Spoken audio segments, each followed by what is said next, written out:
In the summer of 1942, something unsettling spread through Allied headquarters. American forces had entered World War II with confidence, numbers, and industrial power, but on the battlefield, they were learning painful lessons fast. U.S. troops were being outmaneuvered by German veterans who had already mastered modern warfare. Tanks were knocked out, units broke under pressure, and commanders made costly mistakes. To many observers, the Americans looked inexperienced and unprepared.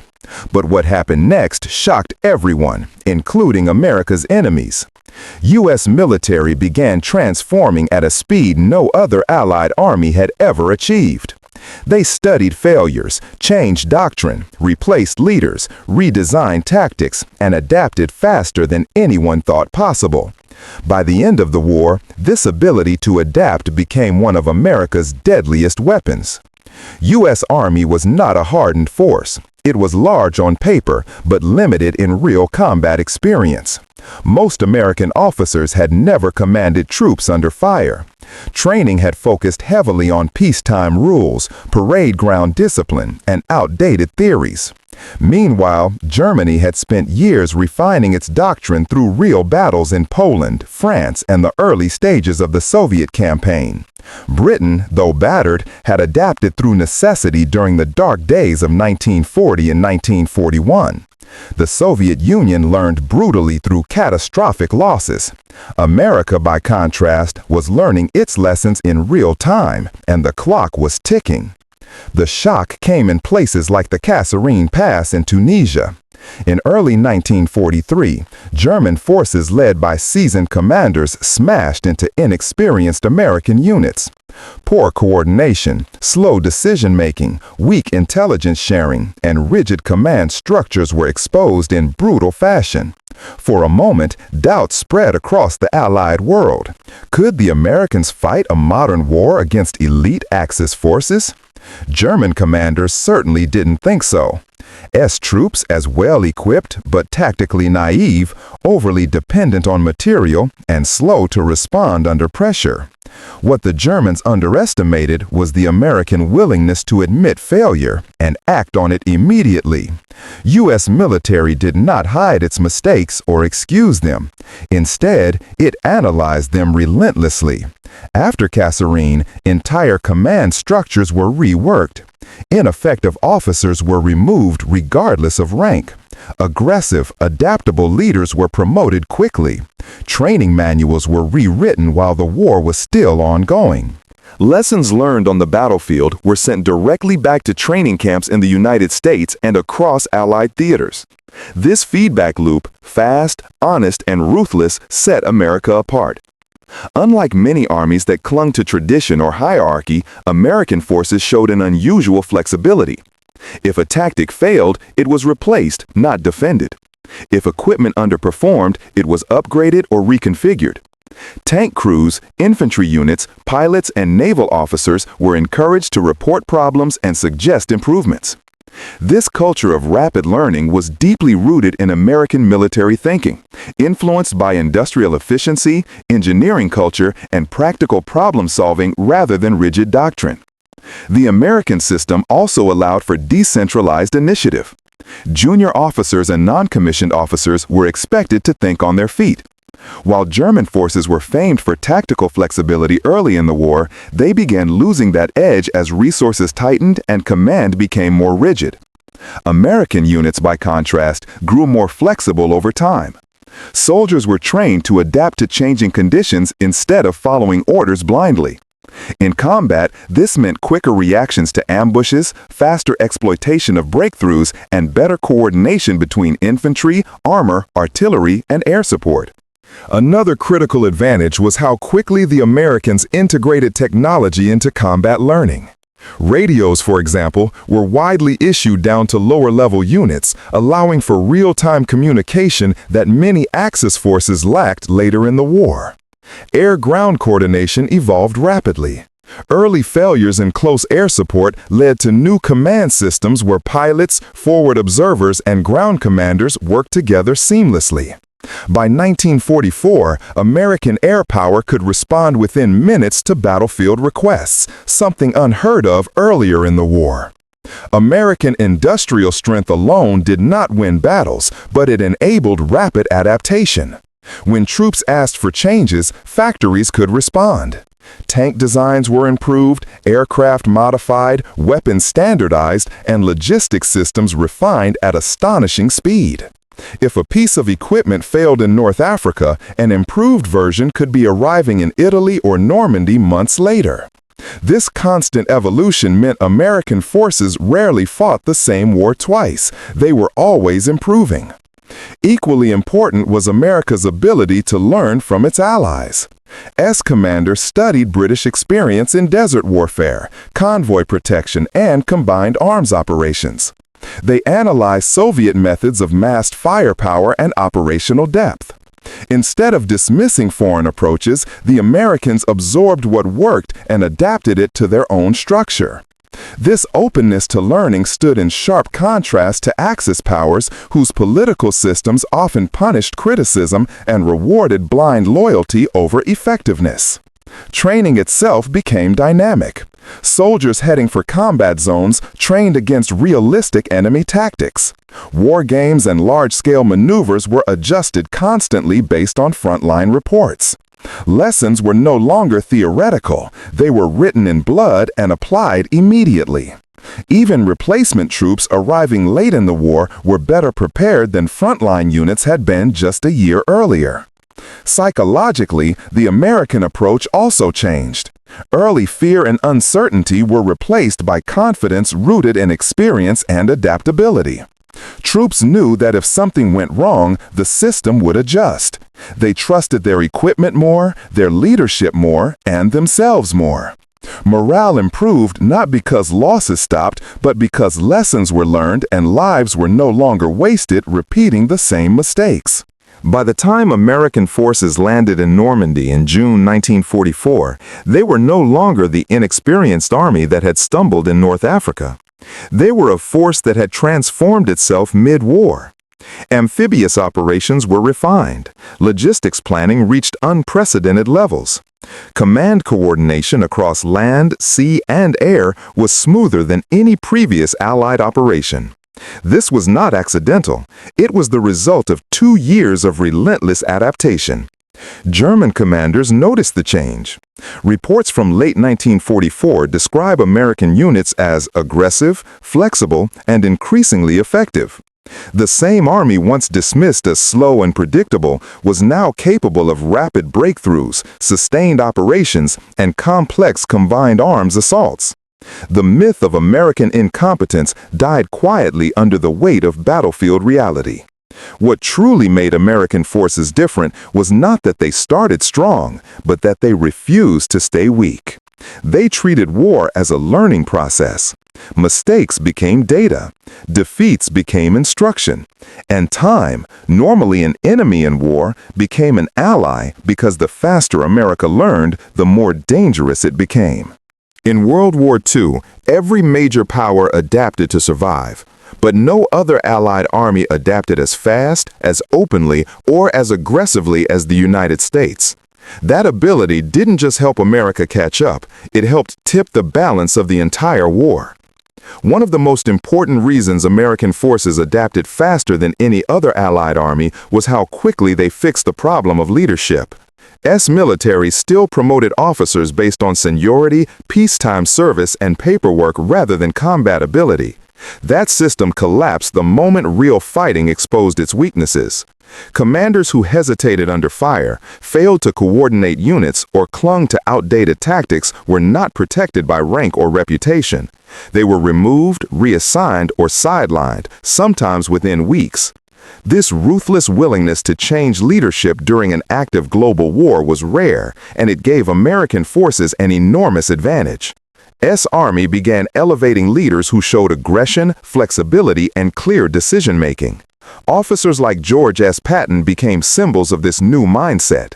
Patton demanded speed, initiative, and constant forward pressure. Mistakes were tolerated, hesitation was not. This approach filtered down the chain of command. Battalion and company commanders were expected to act decisively even without perfect information.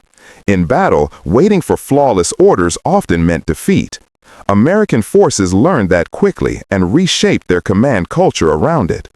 Equally important was the empowerment of non-commissioned officers. American sergeants were trained to take charge when officers were wounded or communications broke down. This meant units could continue fighting effectively even when plans collapsed. Many European armies still relied on rigid top-down control, but American units were increasingly built to survive chaos.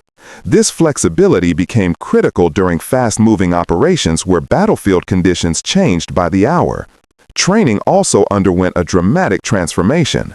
Early American training had focused heavily on drills and formal procedures, but combat demanded realism. U.S. military redesigned its training programs almost overnight. Live-fire exercises became common. Troops practiced under simulated artillery noise, smoke, and confusion. Units trained together instead of separately so they could learn coordination before reaching the front. Tank crews trained alongside infantry. Pilots trained with ground controllers. Everything was built around combined arms warfare, the idea that success required cooperation between all branches. Unlike many armies, the United States created systems to capture battlefield lessons and spread them rapidly. After-action reports were not ignored or buried. They were analyzed, summarized, and redistributed across theaters. A mistake made in Tunisia could influence training manuals in Texas within weeks. This constant feedback loop meant American forces rarely repeated the same errors. They evolved faster because their system allowed knowledge to flow freely instead of being trapped by bureaucracy. American adaptability also showed clearly in how tactics changed over time. Early engagements revealed that frontal assaults without coordination led to heavy losses. In response, American commanders increasingly relied on firepower, maneuver, and timing rather than brute force. Artillery was used not just to destroy enemies, but to shape the battlefield, cutting off reinforcements, suppressing defenses, and forcing enemy units into vulnerable positions. Infantry learned to advance behind rolling barrages rather than ahead of them. These lessons were not theoretical, they were learned painfully and then applied relentlessly. Technology played a huge role, but not in the way many people think. U.S. advantage was not simply having better weapons, it was learning how to use them better. Early tank battles showed that American tanks were outgunned by German armor. Instead of panicking, American forces adjusted tactics.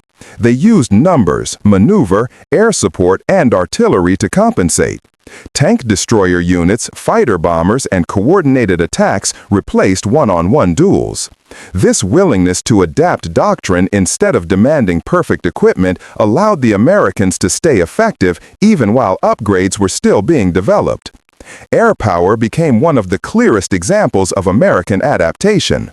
At the beginning of the war, coordination between aircraft and ground troops was limited and often chaotic. Friendly fire incidents occurred, opportunities were missed. U.S. created dedicated forward air controllers, improved radio networks, and standardized procedures for requesting strikes. By 1944, American air-ground coordination was among the best in the world, thus giving U.S. ground forces a decisive edge. Logistics also evolved into a weapon. Early campaigns exposed weaknesses in supply planning, especially in unfamiliar terrain. U.S. response was not to slow down operations, but to redesign logistics systems entirely. Flexible supply routes, mobile depots, and massive transportation networks were built to support fast-moving armies. Systems like the Red Ball Express were created almost on the fly, proving that logistical innovation could happen just as quickly as tactical change. Another key factor in American adaptability was the military's relationship with industry and engineers. Battlefield feedback directly influenced production. If soldiers complained about reliability, ease of maintenance, or design flaws, factories adjusted. Vehicles were simplified. Spare parts were standardized. Equipment was designed so it could be fixed quickly under combat conditions. This meant American units spent less time immobilized and more time fighting. Culturally, American forces encouraged questioning and improvement. Soldiers were not punished for pointing out problems. Officers were expected to listen. This culture contrasted sharply with Axis systems where dissent often meant career destruction or worse. American troops felt ownership of their effectiveness. They knew their experiences mattered and that change was possible. This belief boosted morale and confidence over time. The adaptability of American forces was also shaped by their global perspective. Fighting in multiple theaters forced rapid learning across climates, enemies, and terrain. Jungle warfare in the Pacific demanded different tactics than desert warfare in North Africa or hedgerow fighting in Normandy. Instead of forcing one doctrine everywhere, American forces customized their approach. Units were retrained, equipment modified, and tactics adjusted for local conditions. The ability to tailor warfare to the environment was a major reason America remained effective across the globe. By late 1944, the difference was unmistakable. American units moved faster, coordinated better, and recovered from setbacks more effectively than they had earlier in the war. When things went wrong, the response was analysis, adjustment, and action, not blame or denial. This cycle repeated over and over, driving constant improvement. What made this adaptation truly powerful was its cumulative effect. Each campaign made the next one easier. Each failure reduced future risk. By learning faster than their enemies, American forces created momentum that became impossible to stop. The war did not make America perfect, but it made America dangerous because it learned faster than anyone else. By the time the Allies crossed into Germany and advanced toward final victory, American forces were no longer reacting to the enemy. They were anticipating him. That ability to predict, adjust, and strike before the enemy could respond was the ultimate result of a military culture built around adaptation. Another major reason American forces adapted faster than any other Allied army was how they treated failure. In most militaries of the time, failure was something to hide. Reports were softened, mistakes were blamed on lower ranks, hard truths were avoided to protect careers. S military, especially after 1942, went in the opposite direction. Failure was treated as data. Painful, sometimes humiliating data, but useful. Every setback became a lesson, and those lessons were applied immediately. Early battles exposed serious weaknesses. American troops were inexperienced, poorly coordinated, and often too cautious. Instead of pretending otherwise, commanders documented everything that went wrong. After-action reports were brutally honest. Units admitted confusion, hesitation, poor communication, and bad leadership decisions. These reports were not filed away. They were studied, debated, and used to change training, doctrine, and equipment. The speed of this learning cycle mattered more than the failures themselves. One of the clearest examples was in North Africa. When American forces first clashed with experienced German units, the results were disastrous. Units were outmaneuvered, positions collapsed, communications failed under pressure. But instead of blaming the troops, senior commanders accepted responsibility and restructured the force. Commanders were replaced, tactics rewritten, and training intensified. Early battles exposed serious weaknesses. American troops were inexperienced, poorly coordinated, and often too cautious. Instead of pretending otherwise, commanders documented everything that went wrong. After-action reports were brutally honest. Units admitted confusion, hesitation, poor communication, and bad leadership decisions. These reports were not filed away. They were studied, debated, and used to change training, doctrine, and equipment. The speed of this learning cycle mattered more than the failures themselves. One of the clearest examples was in North Africa. When American forces first clashed with experienced German units, the results were disastrous. Units were outmaneuvered, positions collapsed, communications failed under pressure. But instead of blaming the troops, senior commanders accepted responsibility and restructured the force. Commanders were replaced, tactics rewritten, and training intensified. Within months, the same American units performed far better against the same enemy. That turnaround shocked both allies and opponents. This ability to improve quickly came from decentralized thinking. American commanders understood that the battlefield was too chaotic to control from far behind the lines. Junior officers and even enlisted men were encouraged to make decisions when conditions changed. Initiative was rewarded. If a plan stopped making sense, adapting it was considered good leadership, not disobedience. This mindset allowed American units to respond faster than more rigid armies that waited for orders from above. Communication technology also supported this adaptability. Radios were widely distributed down to lower levels, allowing rapid coordination between infantry, armor, artillery, and aircraft. While other armies struggled with broken communication lines, American units increasingly operated as interconnected systems. A platoon under fire could call for artillery. Artillery could coordinate with aircraft. Aircraft could adjust strikes in real time. This networked approach made American forces faster and deadlier with each campaign. As military rotated experience. Veterans were not locked into the same units forever. Experienced soldiers trained replacements. Lessons learned in combat were passed down directly to new arrivals.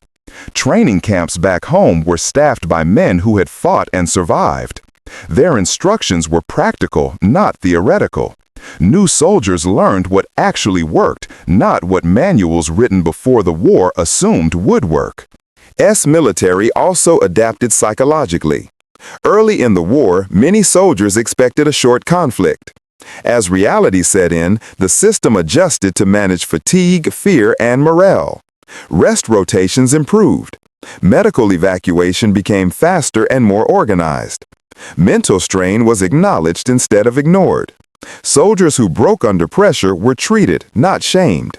This kept units effective over longer periods and reduced burnout.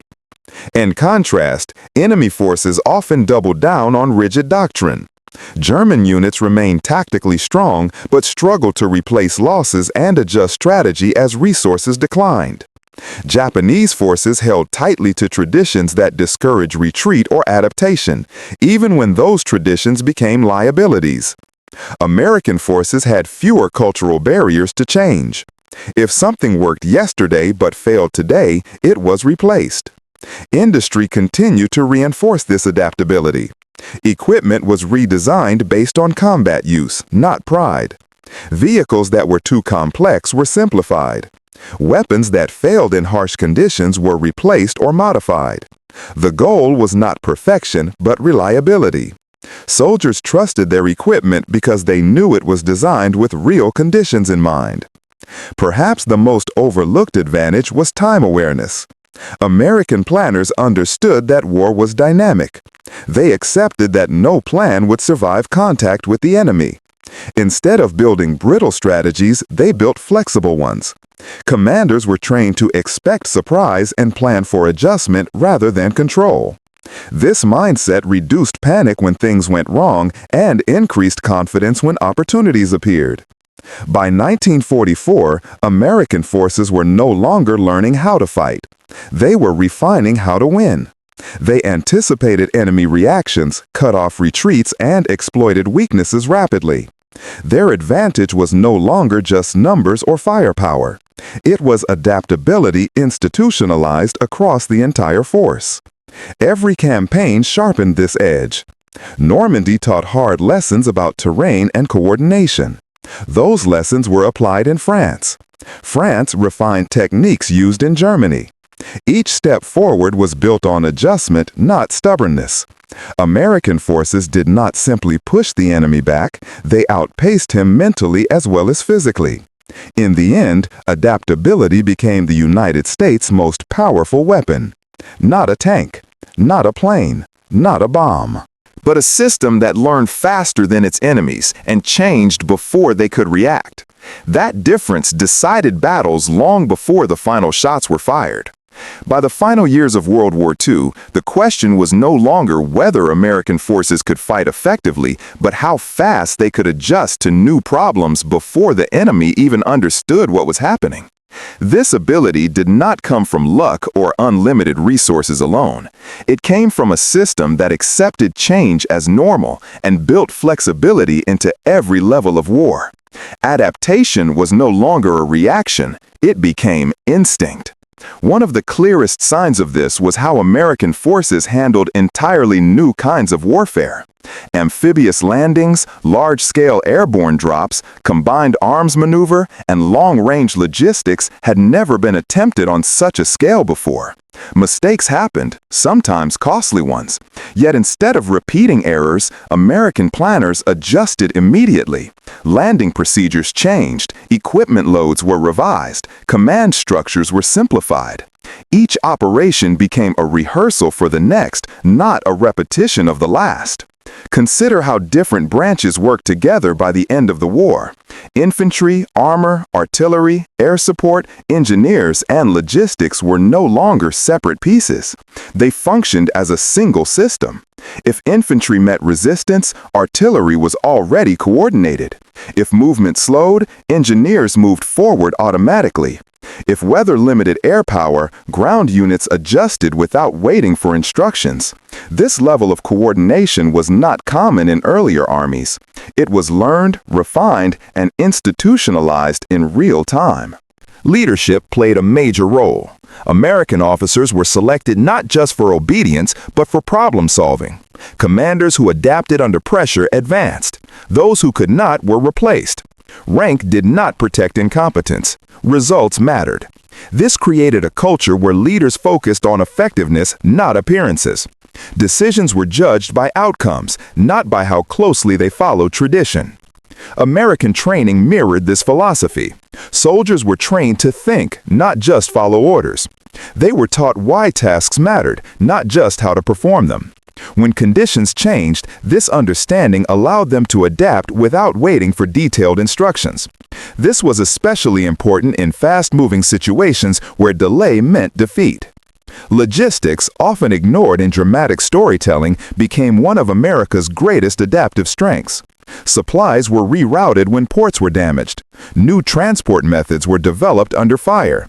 Repairs were made closer to the front. Entire systems were redesigned mid-war to support speed and flexibility. Where other armies slowed down as they advanced, American forces learned how to move faster the deeper they went.